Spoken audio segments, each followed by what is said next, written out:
친구들 모두 반갑습니다. 행복한 수학나라에 온 여러분을 모두 환영합니다. 이번 시간 직육면체와 정육면체가 무엇인지를 함께 알아보도록 할 건데요. 직육면체나 정육면체는 바로 여러분의 고개를 싹 옆으로 돌려보세요. 여러분의 주변 어딘가에 반드시 있을 거예요. 뭘 말하는 거냐고요? 지금부터 함께 살펴봐요. 여러분, 직사각형이 무엇인지 알고 있죠? 내각이 모두 직각인 사각형을 직사각형이라고 합니다. 직육면체를 살펴보자고 해놓고 왜 갑자기 직사각형이냐고요? 직육면체는요, 직사각형 6개로 둘러싸인 도형을 말하기 때문입니다. 직사각형이 무엇인지 안다. 그 직사각형 6개로 둘러싸인 도형이 직육면체구나. 기억해 줄 수 있겠죠? 그러니까 상자 모양, 여러분이 알고 있는 네모 반듯한 상자 모양 있죠? 바로 이런 게 직육면체가 되는 거예요. 수학책, 직육면체 모양이고요. 여러분의 필통에도 직육면체 모양이 있을 수 있겠네요. 직육면체 모양을 주변에서 많이 찾아볼 수 있다는 거죠. 직육면체를 구성하고 있는 요소들에는 어떤 것이 있을까요? 3가지를 알아야 돼요. 면, 모서리, 꼭지점. 면은 선분으로 둘러싸인 부분을 면이라고 합니다. 선분으로 둘러싸여 있다. 그러니까 열린 곳이 있으면 안 돼요. 자, 선분으로 둘러싸인 부분, 이것이 바로 면이 되는 거고요. 모서리는 면과 면이 만나는 선분이에요. 또 꼭지점은 모서리와 모서리가 만나는 점입니다. 그러면 직육면체의 면은 몇 개? 직사각형 6개로 둘러싸인 도형이 직육면체니까 직육면체의 면은 6개. 모서리는 몇 개? 위에 4개, 그리고 옆쪽으로 4개, 아래쪽에 4개, 합치니까 모두 12개가 되겠죠. 꼭지점은 위에 4개, 아래에도 4개가 있어요. 따라서 꼭지점은 8개입니다. 이렇게 직육면체의 구성 요소, 면, 모서리, 꼭지점을 살펴보고 각각의 개수도 구해보았답니다.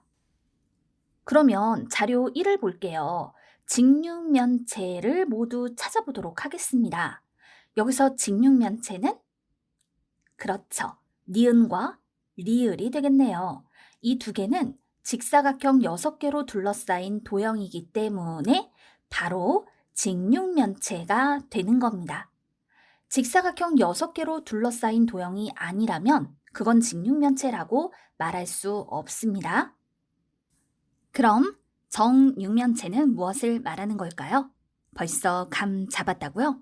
우리 친구들 정말 멋지네요. 자, 정육면체는요, 정사각형 6개로 둘러싸인 도형을 말해요. 정사각형은 내각이 모두 직각이고 내변의 길이도 모두 같은 사각형이죠. 바로 이런 정사각형 6개로 둘러싸인 도형을 정육면체라고 하는 겁니다. 정육면체는 6개의 면의 모양과 크기가 모두 같죠.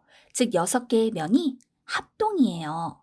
그리고 12개의 모서리는 그 길이가 모두 같습니다. 정사각형이 내변의 길이가 같기 때문에 12개 모서리의 길이는 모두 같다라고 말할 수 있는 것이죠. 직육면체와 정육면체를 비교해 볼 수 있어요. 공통점은 무엇일까요? 면의 수 6개로 같죠? 모서리의 수는 12개로 같아요. 꼭지점의 수는 8개로 같습니다. 이렇게 구성 요소의 개수가 서로 같습니다. 그런데 다른 점도 있어요.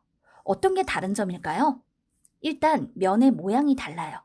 그래서 직육면체는 면의 모양이 직사각형이고 정육면체는 면의 모양이 정사각형이 되는 겁니다. 또 모서리의 길이도 차이점이 있어요. 직육면체 같은 경우에는 모서리의 길이가 다르죠. 그래서 직육면체는 길이가 같은 모서리가 4개씩 세쌍이다 라고 보통 표현을 합니다.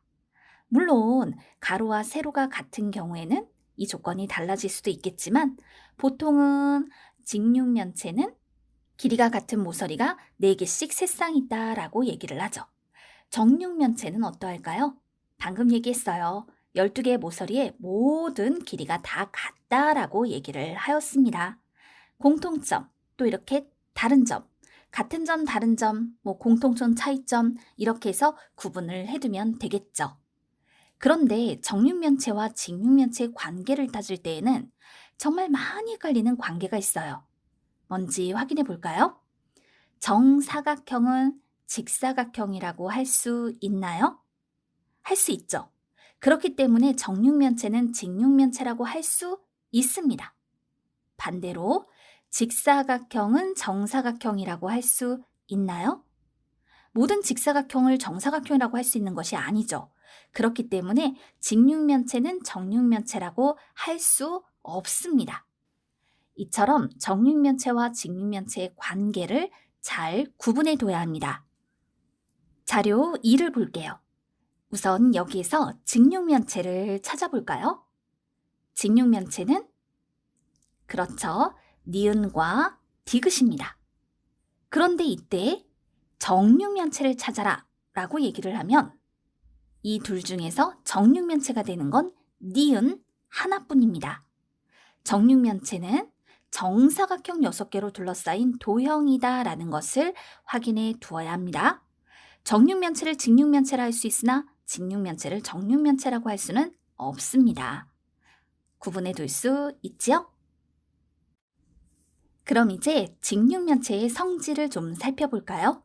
직육면체에서 서로 마주보고 있는 면의 관계를 확인해 볼게요. 직육면체에서 마주보고 있는 면은 위아래 한 쌍, 왼쪽 오른쪽 두 쌍, 앞뒤 세 쌍 이렇게 직육면체에서 서로 마주보고 있는 면은 세 쌍이 있어요. 그런데 이 마주보고 있는 면은요. 계속 늘려도 만나지 않는단 말입니다. 이렇게 계속 늘려도 만나지 않는 두 면을 우리는 서로 평행하다고 얘기해요. 자, 이때 이 평행한 두 면을 직육면체의 밑면이라고 하는 겁니다. 직육면체의 밑면이 무엇인지 알 수 있겠죠? 그러니까 밑면이 모두 몇 쌍이에요? 마주보고 있는 면이 세 쌍이기 때문에 직육면체의 밑면은 세 쌍이 되는 거예요. 직육면체에서 서로 마주보고 있는 면은 모두 밑면이 될 수 있습니다. 그렇다면 직육면체의 기준이 되는 면을 밑면이라고 할 건데 그 기준이 되는 면은 바뀔 수 있다라는 거겠네요. 직육면체에서 한 면을 색칠해 놓고 그 면과 평행한 면을 찾아라 라고 얘기를 하면 바로 마주보고 있는 면을 찾으면 된다라는 거 문제에서도 많이 나오고 있으니까 면들 사이의 관계를 알아두면 되겠어요. 이번엔 직육면체에서 서로 만나는 면의 관계를 살펴보도록 하겠습니다. 자료 3을 한번 볼까요? 직각삼각자 3개를 그림처럼 놓아보세요. 그랬을 때 만나는 두 면이 서로 수직이구나 라는 걸 알 수 있어요. 위에 있는 면과 앞에 있는 면이 만나서 수직이 되고 또 위에 있는 면과 오른쪽 옆에 있는 면이 만나서 수직이 되고 앞쪽에 있는 면과 오른쪽에 있는 면이 만나서 수직이 된다라는 걸 그림을 통해서 확인해 볼 수 있죠. 이처럼 직육면체에서 서로 만나는 면은 수직입니다 라는 걸 알 수 있어요. 직육면체의 한 면을 우리가 밑면이라고 하였을 때 그 밑면과 만나는 면은 마주보고 있는 면, 즉 평행한 면을 제외한 나머지 4개의 면이에요. 이렇게 밑면과 수직인 면, 만나는 면이 수직이라고 했으니까요. 밑면과 수직인 면을 직육면체의 옆면이라고 하는 겁니다. 직육면체에서 밑면과 옆면 그 각각의 의미를 살펴둘 수 있겠죠. 직육면체에서 한 면과 수직인 면은 4개이고요. 직육면체에서 한 면을 밑면이라 하였을 때의 옆면도 역시 4개가 되는 겁니다. 그럼 이렇게 정리하면 되겠군요. 직육면체에서 한 면과 평행한 면은 1개이고 직육면체에서 한 면과 수직인 면은 4개입니다. 정리해 둘 수 있겠죠? 배운 내용 정리해 볼게요. 직육면체는 직사각형 6개로 둘러싸인 도형을 말합니다. 구성 요소에 면, 모서리, 꼭지점이 있습니다.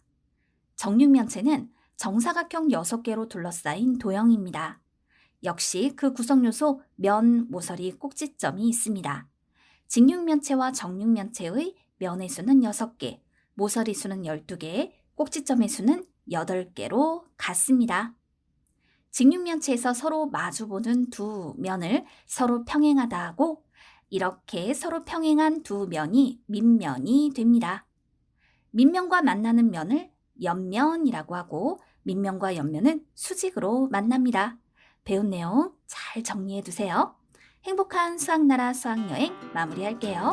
모두 안녕!